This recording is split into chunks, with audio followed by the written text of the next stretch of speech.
Welcome student.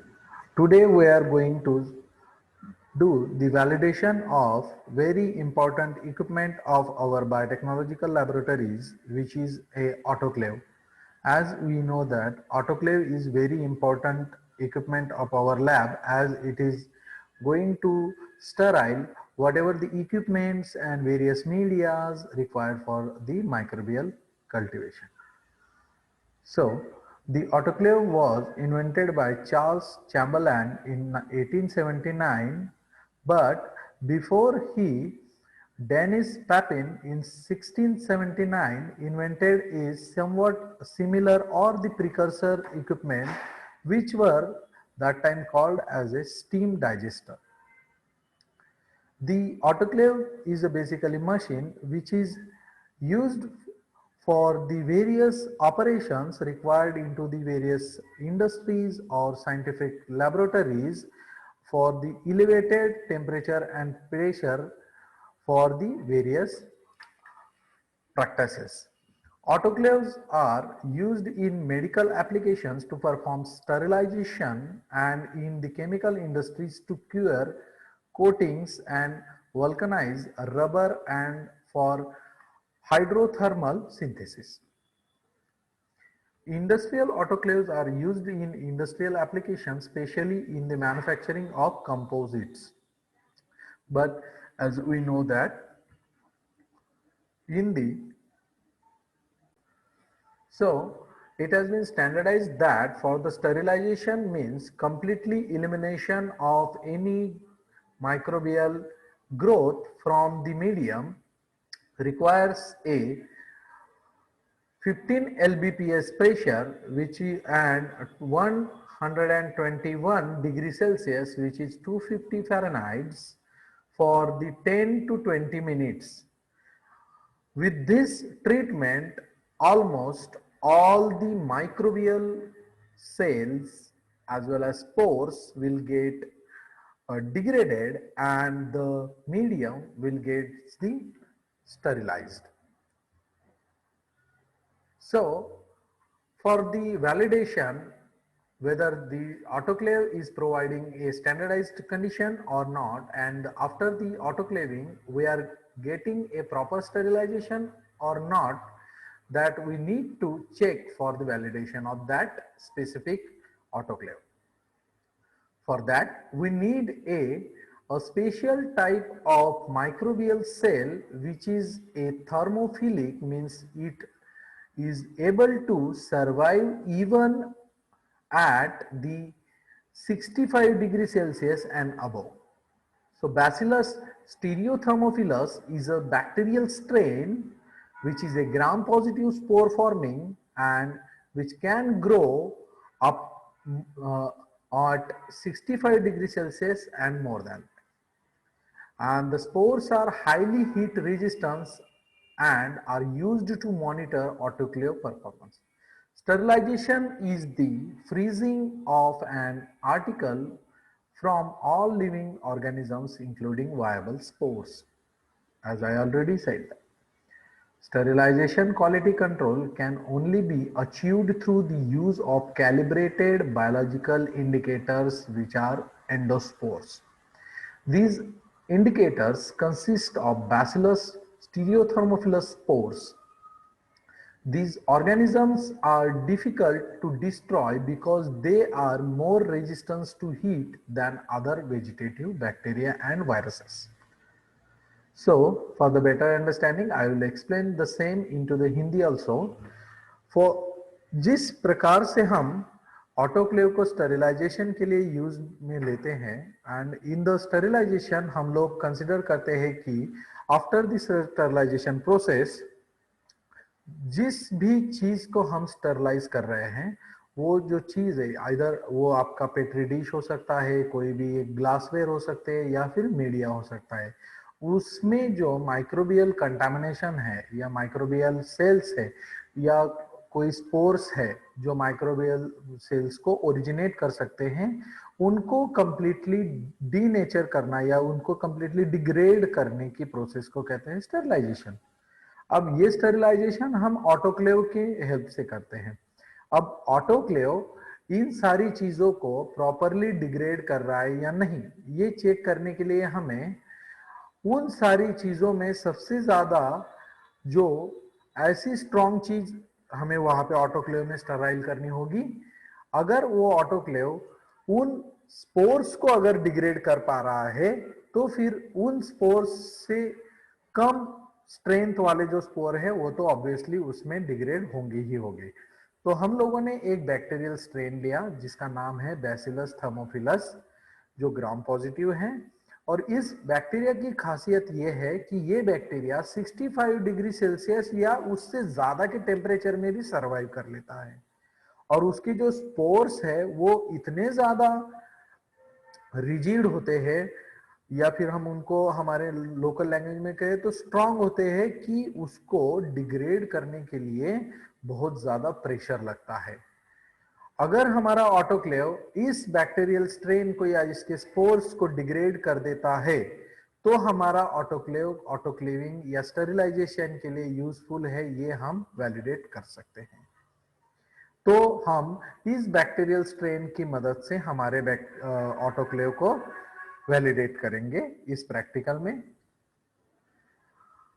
Therefore, if they are destroyed during the sterilization, it is assumed that all the other forms are also destroyed.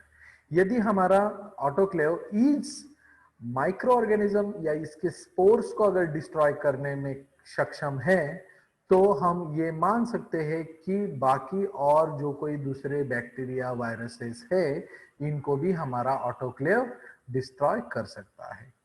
This test is considered the most sensitive check for the autoclave efficiency. The Bacillus thermophilus stereothermophilus is cultured in a tryptic soya broth modified with a pH indicator. This indicator turns the purple color of the media to yellow in presence of bacterial growth. अब इस test को perform करने के लिए एक special तरीके का pH indicator वाला ट्रिप्टिक सोया ब्रॉथ हम लोग मॉडिफाई करते हैं, उसके अंदर इस बैक्टीरिया के स्पोर्स को इनोकुलेट करते हैं।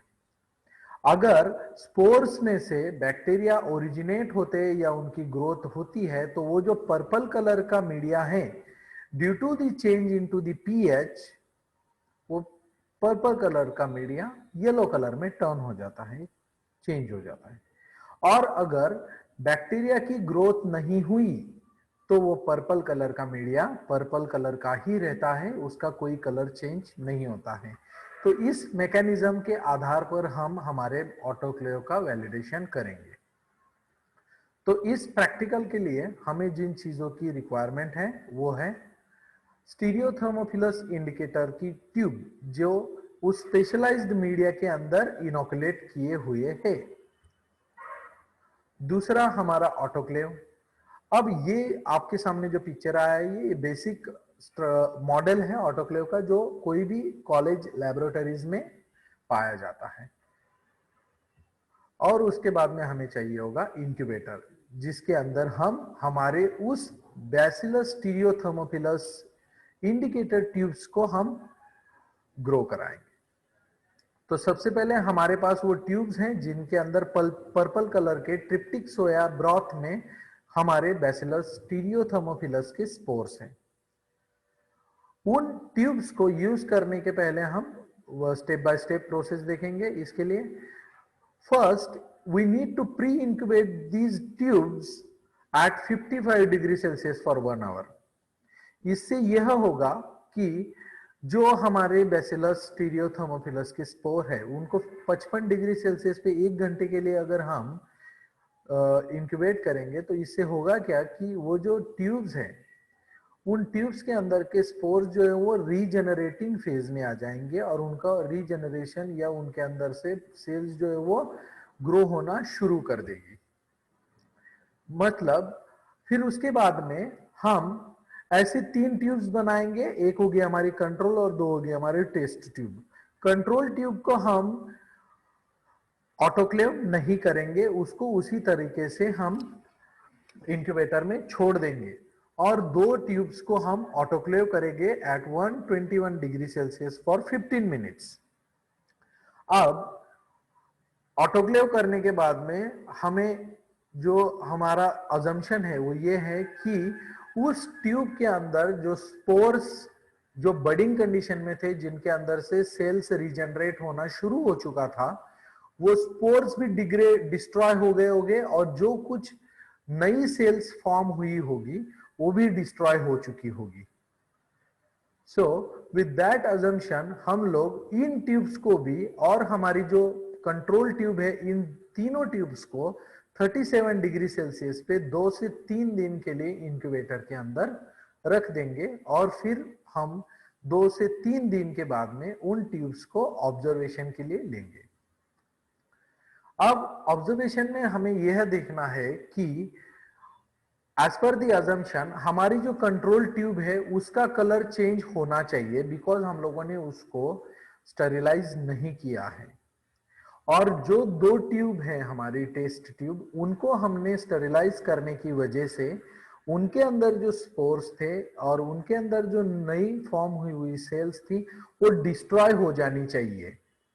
इसका मतलब यह है कि हमारा जो मीडिया है वो पर्पल से येलो कलर में टर्न नहीं होना चाहिए, चेंज नहीं होना चाहिए।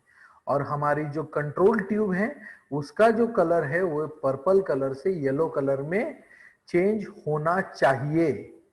इससे हमारे 2 चीजें चेक होती है। एक तो हमारा जो बैक्टीरियल कल्चर हम लोगों ने जो स्टडी करने के लिए लिया था वो वायबल था before sterilization, and after sterilization it has been destroyed. So यहाँ पे आप लोगों के सामने ये जो पिक्चर आया है इसमें आप लोग देख सकते हैं कि जो पहली ट्यूब है जिसे हम लोगों ने अनस्टरिलाइज्ड कंट्रोल कहा है, इसको हम लोगों ने स्टरिलाइज नहीं किया है और ऐसे ही इसको हमने इंक्यूबेशन के लिए रख दिया है। उससे हुआ ये कि इस ट्यूब के अंदर माइक्रोबियल ग्रोथ हुई और माइक्रोबियल ग्रोथ होने की वजह से उस मीडिया का पीएच चेंज हुआ और पीएच चेंज होने की वजह से उस मीडिया का कलर जो है वो पर्पल से येलो में चेंज हो गया। उसके दूसरी साइड जो 2 ट्यूब्स आपको दिख रही है, ये दोनों ट्यूब्स हम लोगों ने स्टरिलाइज की है और स्टरिलाइज करने के बाद में फिर इनको हम लोगों ने इंक्यूबेशन के लिए रखा था। And as you can see that there is no change in colour is observed here, which indicates that the growth is completely inhibited due to the destruction of spores and newly formed cells into the medium. So ये चीज हमें बताती है कि the culture tube shows no change in color which validates our autoclave instrument. So इस तरीके से हम किसी भी ऑटोक्लेव का वैलिडेशन कर सकते हैं whether the autoclave is doing proper sterilization or not. I hope आप लोगों को यह प्रैक्टिकल अच्छे से समझ में आया होगा और जब आप लैब्स में फिजिकली प्रेजेंट होंगे उस वक्त यह प्रैक्टिकल भी हम परफॉर्म करेंगे। Thank you.